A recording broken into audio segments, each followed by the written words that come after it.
नमस्कार ओडिशा आपण मानक पुनश्च स्वागत करुच्ची मो चैनल प्रभु जगन्नाथ पाखे पुनश्च प्रार्थना करी आज वीडियो आरंभ करवा।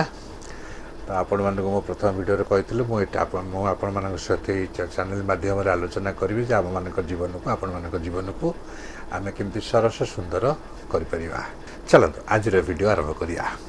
आज वीडियो आरंभ करने पूर्व मुझे गला वीडियो कही जे जीवन में आम परिवार सबुठ सर्वश्रेष्ठ मंदिर हूँ आम घर।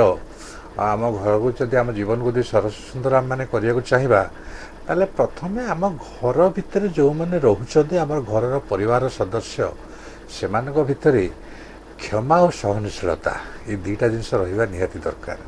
अभियोग तो समस्त विपक्ष में रोचे परिवार भितर साधारण कथा।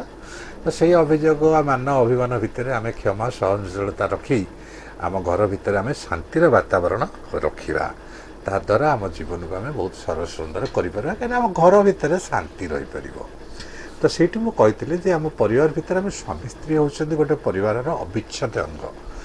आज आम कथा से स्वामी स्त्री मान भितर आजिकल देखु बहुत जगार स्वामी स्त्री मान भितर गोटे मनोमालिन मतांतर रोचे यहाँ आह्वान काल अच्छी ये तो आम किसी कर तथापि मु गोटे कथा वीडियो आरंभ कर पूर्व कहि स्वामी स्त्री भितर झगड़ा लगे साधारण कथा आम अभॉइड कर किंतु स्वामी स्त्री भितर झगड़ाटा को आम यदि पॉजिटिवली नवा ताले गोटे कथा मुझे कहि जो स्वामी स्त्री भितर झगड़ा नहीं सेठी प्रेम नहीं। झगड़ा टिके हेले आगे प्रेम बढ़े यहाँ साधारण कथा किंतु ये जो झगड़ा उचित नुह जो थे कि स्वामी स्त्री भितर मतांतर मनांतर बहुत आगू पड़ेब जो थे कि आपण परिवार अशांति आसो। देखो गोटे कथा कहि आम पूर्वपुरुष मैंने कहते भाग्य थे तीनोटी जिनस मिले। प्रथम है जमी, द्वितीय है गोदान, तृतीय है कन्या। जमी गोदान तो आप जानते कन्या से आज्ञा से भाग्यवान होते भल कन्याटी मिले माने झीटी मिले सी से भाग्यवान आपड़ होते कन्या गोटे स्त्री हिसाब से भल स्त्रीटे मिल तेणु स्त्री मिलवा गोटे भाग्यर कथा आ स्वामी मिलवा भी झील मानक सी भी गोटे भाग्यर कथा कहीं कथा कहुई marriage are made in heaven बाहागर स्वर्गर तैयारी होकर आसी थाए आपण मैंने किसी करते जी जहाँ भाग्य अच्छे आज्ञा कथा पकई जहाँ हाँडी जी चाउल पकई तो आपण स्त्री आपण हाँडी चाउल पकई तेणु आपण सहित बह होपण स्त्री भाग्य थे तेणु आपण सहित बह हो तेणु जो स्वामी स्त्री संपर्कटा आपण करना सी आम भाग्य आमको देती प्रभु जगन्नाथ आमको से बंधन में बंधन कर सत कथा ना ताले आमे आज कथा स्वामी स्त्री भितर जो मझे मझे मतांतर मनांतर हुए ठीक अच्छे अल्प टिके हेले आगे चलीज कि बेसी हवा उचित नुह किंतु आम हो कौन करवा जदि स्वामी स्त्री भितर किसी मतांतर मनांतर होमें आम जीवन कौन से मतांतर मनांतर भितर रखिकी आपण दैनंदिन जीवन को आम खराब करने को चाहिए कि केवे कदापि नुह। आज्ञा बहुत दुखर सहित कही मुझे जानी जो मैंने स्वामी स्त्री मान भितर किसी मनांतर मतांतर कलह रहे मानकर मानसिक अवस्था जे केते कष्ट दिए ये आगे अनुभव कर जापर आपण मान भितर भी निश्चिंत कही थे स्वामी स्त्री मान भितर किसी अशांति को लेकिन आपण जीवन केते कष्ट हो आप निजे अनुभव करेंगे। गोटे जिनस कह आज्ञा स्वामी स्त्री संपर्क गोटे एमती संपर्क विश्वास संपर्क ये विश्वास संपर्क को आप भल भाव रखिपारे बांधिकी रखिपारे संपर्क भितर आप जीवन निश्चित रूप सरस सुंदर हो। मुझे ये आपको केवे भी कहबिनी जे स्वामी स्त्री भितर कहीं गंडगोल लगे क्या तार किसी कारण न थे आज्ञा जहाँ भी स्त्री और स्वामी अलग व्यक्तित्व आ प्रथम वीडियो कही अलग व्यक्तित्व माने अलग मानसिकता अलग चिंताधारा अलग सबू किंतु आम यही अलग मानसिकता अलग चिंताधारा भितर जेहेतु आम स्वामी स्त्री अच्छे होइचे भगवान आमको स्वामी स्त्री भाव में परिचय देते तेणु आम मैंने कौन करवा से मतांतर मनांतर जहाँ भी थी मानसिकता जहाँ भी थी विरोधी मानसिकता सकारात्मक नकारात्मक जहाँ भी मानसिकता थी ताकू आम मोर पूर्व वीडियो कहला भाया क्षमा सहनशीलता आडजस्टमेंट जोटा आम कहूँ से करके आम चलई नवा आज्ञा चलई ना देखिए आप जीवन बहुत सुंदर सरस सुंदर हो सत कथा ना। देखो ଯେଉଁ ଝିଅଟି ଆପଣଙ୍କ ହାତ ଧରି ଆପଣଙ୍କ ସ୍ତ୍ରୀ ହେଇ ଆସିଛି ବା ଯେଉଁ ପୁଅଟି ଆପଣଙ୍କ ହାତ ଧରି ଆପଣଙ୍କ ସ୍ୱାମୀର ପରିଚୟ ହିସାବରେ ବଞ୍ଚି ଆସୁଛି, ଦୁହେଁ ଦୁଇ ଜଣ ଯେତେବେଳେ ବିବାହର ହୋଇଥିଲା କେତେ ମନ ଭିତରେ ଆଶା ଥିଲା, ଘର ସଂସାର କରିବା, ଭବିଷ୍ୟତ ଗଢ଼ିବା, ବହୁତ କିଛି ଆମେ ଭାବିଥାଉ।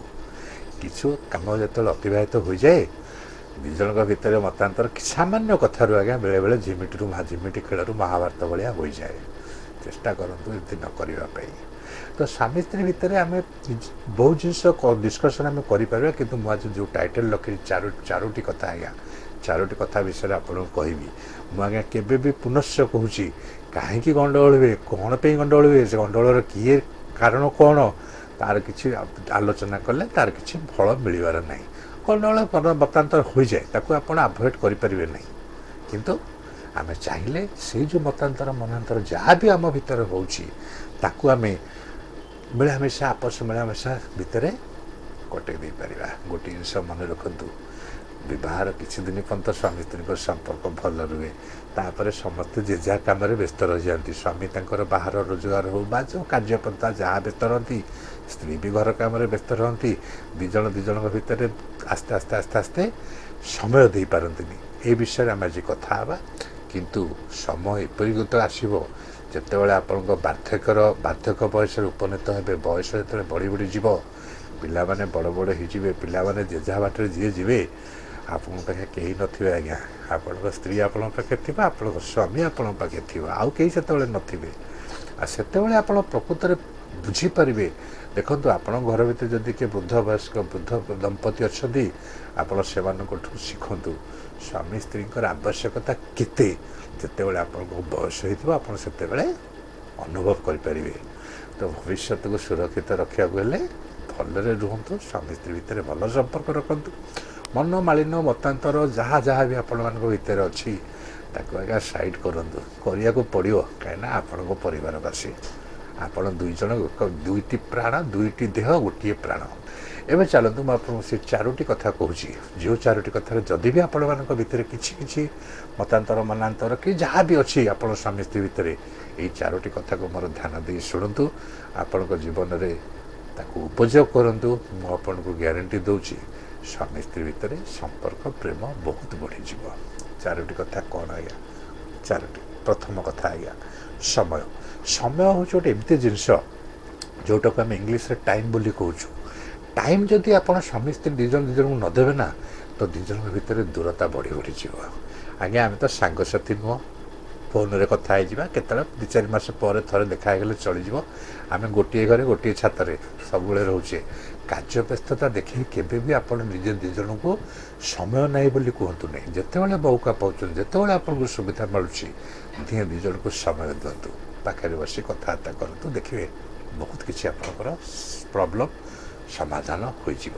ଦ୍ୱିତୀୟ କଥା କ'ଣ ହେଲା? ବିଶ୍ୱାସ, ଟ୍ରଷ୍ଟ। ବିଶ୍ୱାସ ହେଉଛି ଏମିତି ଗୋଟେ ଜିନିଷ ଆଜ୍ଞା, ବିଶ୍ୱାସ ତ ସମସ୍ତଙ୍କ ଉପରେ କରିବାକୁ ପଡ଼ିବ, କିନ୍ତୁ ସ୍ୱାମୀ ସ୍ତ୍ରୀଙ୍କ ମଧ୍ୟରେ ଅଘୋଡ଼ ବିଶ୍ୱାସ ରହିବା ଦରକାର। ପ୍ରଥମରୁ କହିଛି ଆଜ୍ଞା, ଦୁଇଟା ଦେହ କିନ୍ତୁ ଗୋଟିଏ ପ୍ରାଣ।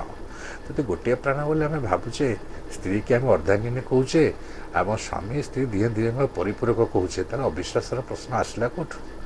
ବିଶ୍ୱାସ କରନ୍ତୁ, ସ୍ୱାମୀ ଉପରେ ସ୍ତ୍ରୀଙ୍କର ବିଶ୍ୱାସ ରହୁ, ସ୍ତ୍ରୀଙ୍କ ଉପରେ ସ୍ୱାମୀଙ୍କର ବିଶ୍ୱାସ ରହୁ। ଯଦି ବି ଆଜ୍ଞା ବିଶ୍ୱାସ କେଉଁଠି ଏପଟ ସେପଟ ଟିକେ ହେଇଗଲା, ସେ ବିଶ୍ୱାସକୁ ପୁନଶ୍ଚ ଫେରି ପାଇବା ବହୁତ କଷ୍ଟ ହେବ। ତେଣୁ ଏମିତି ବି କିଛି କାମ କରନ୍ତୁନି ଯେଉଁଥିରେ କି ଆପଣଙ୍କ ସାଥୀର ବିଶ୍ୱାସ ଆପଣଙ୍କ ଉପରକୁ ଉଠିଯିବ।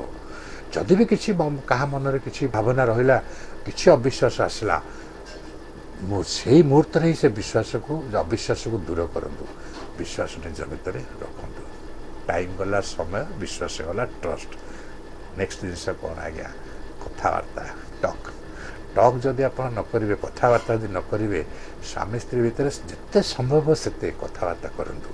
ସାଇଲେଣ୍ଟ ଜମା ରୁହନ୍ତୁନି, ନୀରବ ରୁହନ୍ତୁନି। ନୀରବ ରହିଲେ ଯିଏ ବି ନୀରବ ରହିବ। ଆଜ୍ଞା, ଗୋଟେ ଭଲ ମଜା କଥା ଶୁଣିଥିଲି। ସ୍ୱାମୀ ସେପଟେ ମୁହଁ କରି ଶୋଇଛି, ସ୍ତ୍ରୀ ଏପଟେ ମୁହଁ କରି ଶୋଇଛି। ସ୍ତ୍ରୀ ଭାବୁଛି ସ୍ୱାମୀ ବୋଧେ ଆଉ କ'ଣ ବିଷୟ ଭାବୁଛି, କିଛି ଅଲଗା ଜିନିଷ ଭାବୁଛି। ସ୍ୱାମୀ ଭାବୁଛି ଯେ କାଲି ସକାଳେ ମୁଁ କ'ଣ କରିବି, ମୋର କାମ କେମିତି ମୁଁ ସର୍ଟ ଆଉଟ୍ କରିବି। ଏଇ ଦୁଇ ଜଣଙ୍କ ନୀରବତା ଦୁହିଁଙ୍କ ମନରେ ଅବିଶ୍ୱାସ ଆଣିପାରେ।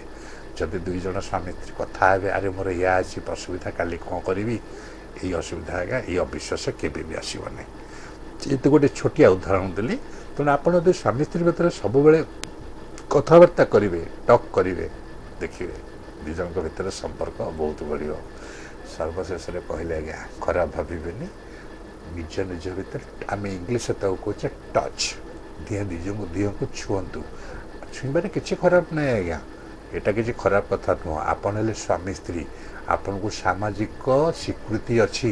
ଆପଣ ସ୍ୱାମୀ ସ୍ତ୍ରୀ ହିସାବରେ ଗୋଟିଏ ପୁଅଟିଏ, ଗୋଟିଏ ଝିଅଟେ, ନରଟିଏ ନାରୀଟିଏ ଏକାଠି ରହିବା ପାଇଁ ସମାଜ ଆପଣଙ୍କୁ ସ୍ୱୀକୃତି ଦେଇଛି। ତେଣୁ ଯେତେ ସମ୍ଭବ, ଯେତେବେଳେ ଆପଣ ସୁବିଧା ସୁଯୋଗ ଆପଣ ମନ କରୁଛନ୍ତି, ଦୁଇ ଜଣକୁ ଟଚ୍ କରନ୍ତୁ। ଦୁଇ ଜଣଙ୍କ କ'ଣ କହିବି, କହିବାକୁ ଚାହୁଁନି ଖୋଲିକରି ଆପଣମାନେ ବୁଝିପାରୁଥିବେ। ଏଇ 4ଟି ଜିନିଷ କରନ୍ତୁ, ଦେଖିବେ ଆପଣଙ୍କ ଜୀବନରେ ସ୍ୱାମୀ ସ୍ତ୍ରୀଙ୍କ ମଧ୍ୟରେ ଭଲ ବୁଝାମଣା ରହିବ। ଦୁଃଖ ରହିଲେ ବି ଦୁଃଖ ଭିତରେ ଆପଣମାନେ ସୁଖକୁ ଖୋଜିବାକୁ ନିଶ୍ଚିନ୍ତ ରୂପେ ଇଚ୍ଛା କରିବେ। ଆଉ ଥରେ ଆଜ୍ଞା ପୁନଶ୍ଚ ରିପିଟ୍ କରୁଛି, ଟାଇମ୍, ସମୟ ଦିଅନ୍ତୁ, ଟ୍ରଷ୍ଟ କରନ୍ତୁ, ବିଶ୍ୱାସ ରଖନ୍ତୁ ଦୁଇ ଜଣଙ୍କ ଉପରେ, ଟକ୍ କରନ୍ତୁ। ଯେତେବେଳେ ଚାହିଁବେ ସୁବିଧା ହେବେ, ଫ୍ରି ଟାଇମ୍ ଅଛି, କଥାବାର୍ତ୍ତା କରନ୍ତୁ। ଦୁଇ ଜଣଙ୍କର ସୁବିଧା ଅସୁବିଧା ଦୁଇ ଜଣଙ୍କ ଭିତରେ ସେୟାର କରନ୍ତୁ ଏବଂ ଟଚ୍ କରନ୍ତୁ। 4ଟି ଜିନିଷ କରିବେ, ଦେଖିବେ ଆପଣଙ୍କର ବୈବାହିକ ଜୀବନ ବହୁତ ସୁନ୍ଦର ହେଇଯିବ। ଇଏ ଆଜ୍ଞା ଦରକାର ଜୀବନରେ ଶାନ୍ତି ପାଇବା ପାଇଁ, ଜୀବନକୁ ଗୋଟେ ସରସ ସୁନ୍ଦର କରିବା ପାଇଁ ସ୍ୱାମୀ ସ୍ତ୍ରୀଙ୍କ ଭିତରେ ନିବିଡ଼ ପ୍ରେମ ବିଶ୍ୱାସ ରହିବା ଦରକାର। ରହିଲେ ଆପଣ ଦେଖିବେ ସବୁ ଦୁଃଖ ଆପଣଙ୍କ ଦୂରେଇ ଯିବ। ସତ କଥା କହିଲି ନା? ଏଇଭଳି ଭିଡ଼ିଓ ଆଜ୍ଞା ଜୀବନର ସତ୍ୟତା ଉପରେ କହୁଛି, ଚେଷ୍ଟା କରୁଛି ଆପଣମାନଙ୍କ ପାଖରେ କିଛି ପହଞ୍ଚାଇବା ପାଇଁ। ଆଶା କରେ ମୁଁ ଯେଉଁ କଥା ଗୁଡ଼ିକ କହୁଛି ଜୀବନର ସତ୍ୟତା ଉପରେ ଆପଣମାନଙ୍କୁ ଭଲ ଲାଗୁଥିବ। ଯଦି ଆପଣମାନଙ୍କୁ ଭଲ ଲାଗୁଛି ତାହେଲେ ରିକ୍ୱେଷ୍ଟ କରିବି, ଲାଇକ୍ କରନ୍ତୁ, କମେଣ୍ଟ କରନ୍ତୁ, ସବସ୍କ୍ରାଇବ୍ କରନ୍ତୁ ଆଉ ସେୟାର କରନ୍ତୁ। ଠିକ୍ ଅଛି, ଆଜିର ଭିଡ଼ିଓ ଏତିକି। ପୁନଶ୍ଚ ଜଗନ୍ନାଥଙ୍କ ପାଖରେ ପ୍ରାର୍ଥନା କରି ଏଇ କଥା ବିନତି କରୁଛି, ସବୁ ସ୍ୱାମୀ ସ୍ତ୍ରୀମାନେ ଭଲରେ ରୁହନ୍ତୁ। ଜୀବନ ଆଜ୍ଞା କେତେ ଦିନ, ଜୀବନ 2.5 ଦିନର। ରାଗ ରୁଷା ଛାଡ଼ନ୍ତୁ। ଦେଖନ୍ତୁ, ଥରେ ଜୀବନ ପଳେଇଲେ ଆଉ ଆପଣ ଯାହା ଜୀବନକୁ ଆଉ ପାଇବେନି ପଛରେ। ଯେତିକି ଦିନ ବଞ୍ଚିଛନ୍ତି ହସ ଖୁସିରେ ବଞ୍ଚନ୍ତୁ, ସ୍ୱାମୀ ସ୍ତ୍ରୀଙ୍କ ଭିତରେ ପ୍ରେମ ନିବିଡ଼ ରହୁ, ସମ୍ପର୍କ ନିବିଡ଼ ରହୁ। ଏତିକି ପ୍ରାର୍ଥନା ଜଗନ୍ନାଥଙ୍କ ପାଖରେ। ରହିଲା ଆଜ୍ଞା, ଧନ୍ୟବାଦ, ନମସ୍କାର ଓଡ଼ିଶା। ସମସ୍ତେ ଭଲରେ ରୁହନ୍ତୁ, ଜଗନ୍ନାଥ ସମସ୍ତଙ୍କୁ ଭଲରେ ରଖନ୍ତୁ।